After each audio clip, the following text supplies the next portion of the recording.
Breaking tonight, Scotland is facing a crisis that did not arrive with thunder or rainfall, but with a moment so sudden that even the CCTV struggled to keep pace. An ordinary evening outside Edinburgh's Waverley Station dissolved into panic when a scream cut through the city's usual rush. A man collapsed on the pavement. 6 figures sprinted into the back alleys, speaking a language no one nearby recognised. Sirens followed within minutes. Within hours, the silence felt heavier than the incident itself. The kind of silence that signals something larger moving beneath the surface. Before midnight, Westminster issued an emergency transfer order. Hundreds of asylum seekers would be moved from overcrowded reception centres in the south to temporary accommodation in Glasgow, Aberdeen and Perth.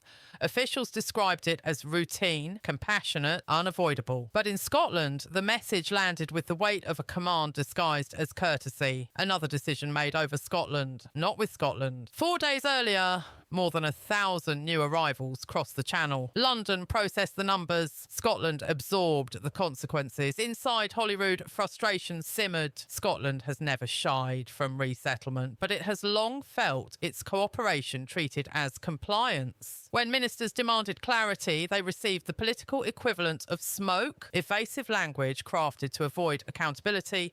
Then came the moment that froze the chamber. A member read a report confirming an asylum seeker arrested in northern England on terror-related intelligence had entered the UK by boat only weeks earlier. The chamber exhaled in shock. All eyes turned south to the Prime Minister. He offered nothing, not reassurance, not context, not even acknowledgement.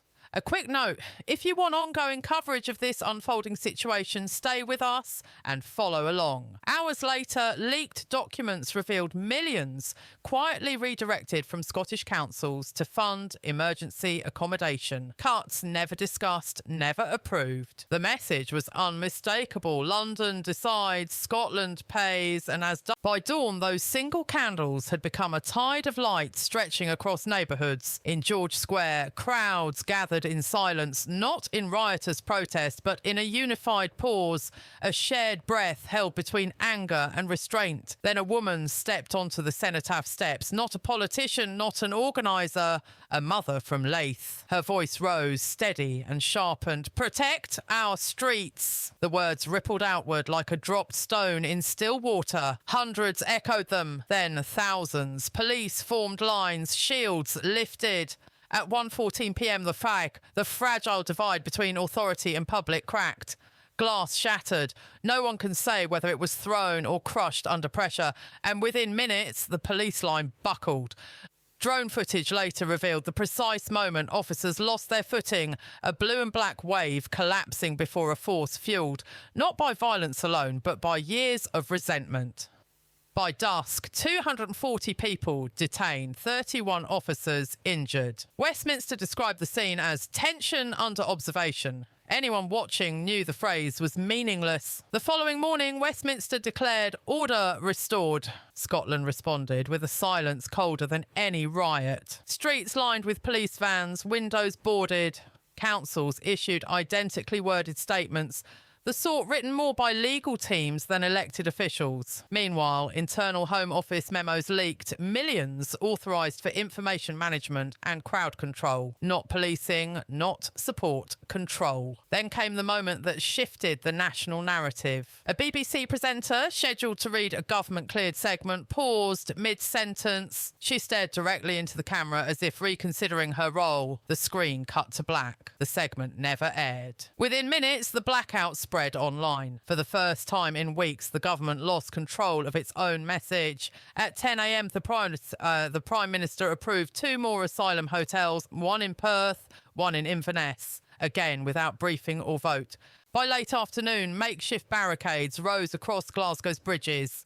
Not the chaotic debris of unrest, but deliberate structures reinforced with timber, sheet metal, and rope. Residents stood guard in scarves and winter coats, exchanging quiet nods with strangers who suddenly felt like allies. The Home Office dismissed the gatherings as extremist activity, but footage captured something entirely different. Pensioners, nurses, students, off-duty officers, parents with thermos flasks. This wasn't extremism. It was exhaustion, weaponised into stillness. In Dundee, a mother stepped onto her doorstep holding a cardboard sign, Protect our children. Her neighbour joined her moments later. Then 2 more families. Within hours, entire streets displayed identical signs, not coordinated, not orchestrated, but instinctive. No banners, no leaders, no party colours.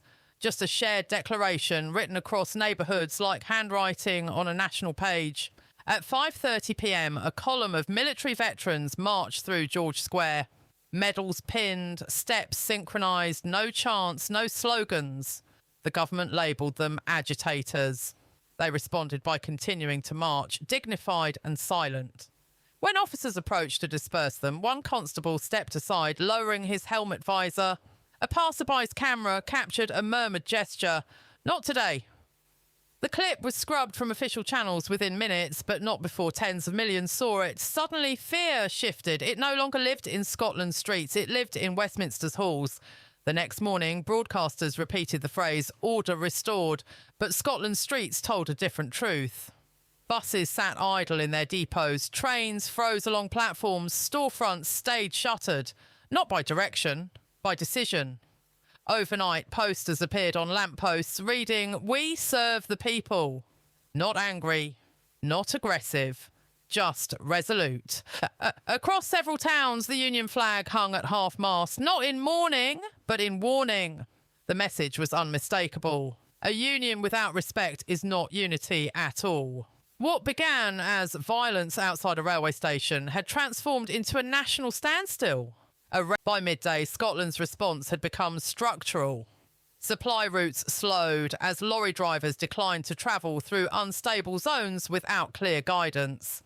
Schools operated on skeleton staff. Community halls stepped in to distribute food, medication and childcare support. None of these efforts were directed by parties or politicians. This was grassroots infrastructure rising to fill the vacuum left by a government that appeared more focused on control than cooperation. Behind closed doors, Westminster held its own emergency meeting. Advisers warned the Prime Minister that Scotland's silence had evolved beyond asylum policy. It had become a question of legitimacy, whether Scotland still believed its interests were represented by those who governed it. Yet instead of dialogue, Westminster authorised an expanded security presence across Edinburgh, Glasgow and Dundee.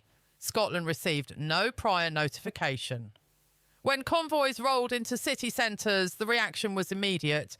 Pensioners watched with folded arms. Shopkeepers closed early. University students live-streamed the scenes, their captions carrying a tone of exhausted disbelief.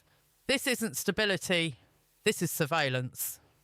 The heavy police presence intended to reassure instead amplified the growing perception that Westminster was governing Scotland as a territory, not a partner. And then, for the second time in 24 hours, the broadcast feed cut out on a national news network. A pre-approved message meant to steer public sentiment abruptly vanished from the screen, replaced by a colour test pattern. Official statements claimed technical issues. Viewers didn't believe that for a second. The symbolism was unmistakable. A government trying to manage reality and a nation refusing to broadcast it. As dusk deepened, barricades across Glasgow and Aberdeen were reinforced by volunteers. Engineers, carpenters, retired tradesmen, all working with quiet coordination. The atmosphere resembled community action more than civil disorder. Every plank placed, every knot tied, felt like its own political statement. If Westminster would not protect Scottish interests, Scots would. The Home Office issued yet another. Night settled over a Scotland transformed. Streets that should have thrummed with weekend traffic lay muted under lamplight. Police patrolled in pairs, their footfalls echoing through districts where even the pubs had fallen quiet. Communities gathered in small candlelit circles, not in anger, but in unity. A calm, collective presence that felt more formidable than any uprising. Then came the leak Westminster had been bracing for, a confidential Whitehall briefing drafted for internal circulation, detailed contingency plans for anticipated prolonged non-compliance across northern regions. The language was cold, bureaucratic, but the meaning was clear. This was no temporary disruption. This was a systemic fracture. By morning, the document circulated across Scotland. People printed the line, "Non-compliance expected to continue without targeted intervention," onto posters and taped them to windows, bus shelters and shop doors. Someone in Stirling crossed out "intervention" and wrote "respect." The edit spread nationwide within hours. In Inverness, schoolchildren walked through the high street holding handmade signs urging calm, unity and honesty. Across the political spectrum, former rivals issued rare joint statements calling on Westminster to listen before legislating. Even retired civil servants voiced concerns that Scotland no longer trusted the word of its own government. Then, just before noon, a lone piper appeared on the steps of Edinburgh's city chambers. Without ceremony, he began to play. The notes drifted through the Royal Mile, drawing crowds who stood in absolute silence. No chants, no slogans, just quiet recognition. A nation refusing to be managed like a problem. A nation insisting on dignity. As the music faded, Scotland remained still. A stillness sharper than any confrontation, more unified than any march, more threatening to Westminster than any riot. Because in that stillness lay the truth Scotland had waited years to say out loud. A union built on silence is not a union. Respect is not optional. And a nation ignored will not remain quiet forever. Stay vigilant, stay connected, and subscribe for ongoing updates as this story continues to unfold.